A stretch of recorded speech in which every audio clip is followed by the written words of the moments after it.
Om Namo Bhagavate Ramakrishnaaya. Lessons for Life from Swami Jigadatmananji's inspiring bestseller Learn to Live, Volume 1, Chapter 2. Infinite power is hidden within you. Self-image determines our thoughts, words and actions. How to have a positive self-image? This is answered here in this episode, I in different colors. We may observe how the behavior and tendencies of men change depending on the belief or feelings formed about their self-image. We may call this identification orientation. In accordance with the self-image, each identification orientation leads to different reactions in the individual. This may be seen in the following examples. A man who believes he is healthy does not remain content thinking only of his health.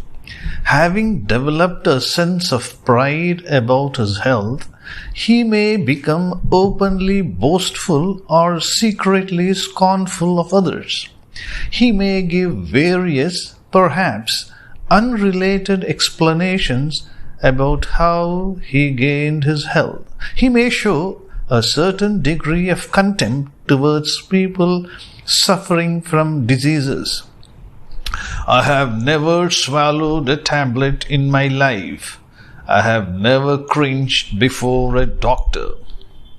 Thus, he may boast of his health in the very presence of an ailing fellow human being. In the very presence of an ailing fellow human being and give a smile of self-satisfaction.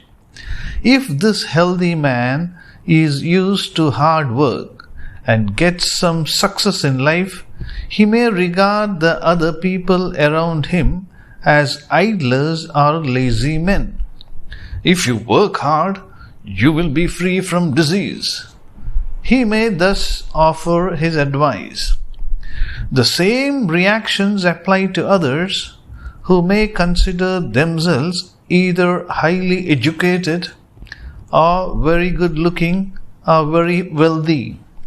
These reactions may also be the result of unconscious imitation of others' behavior in the process of acquiring one's personality, in the process of developing one's personality. In short, thoughts are formed, behavior gets modified, and the reactions to justify the behavior appear in accordance with the self-image. Footnote: you usually do not realize that your physical body is created by you at each moment as a direct result of your inner conception of what you are, or that it changes in important chemical and electromagnetic ways with ever-moving pace of your own thought.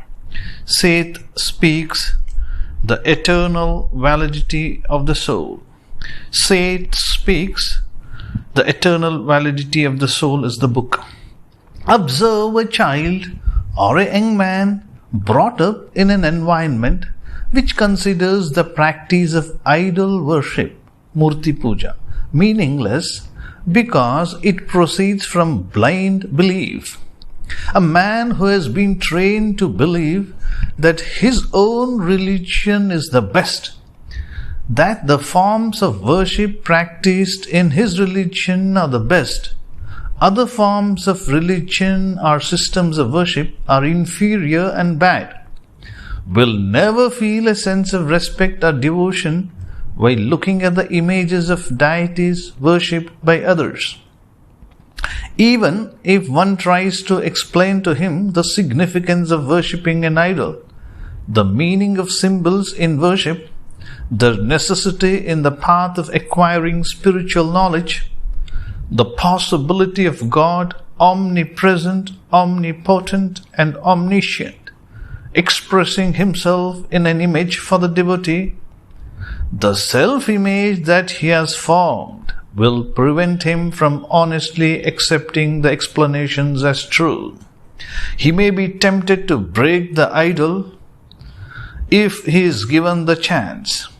He may even be prevented from doing so for a time by public disapproval, criticism, and by the law.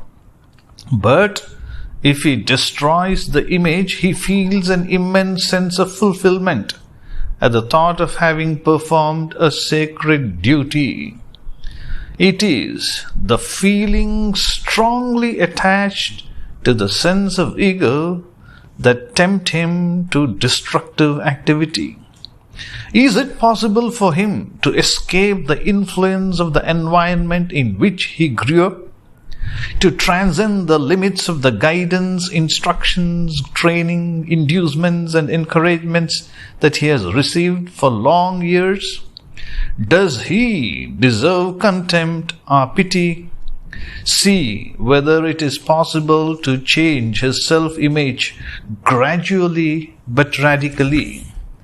These questions will be answered in subsequent discussions to be continued.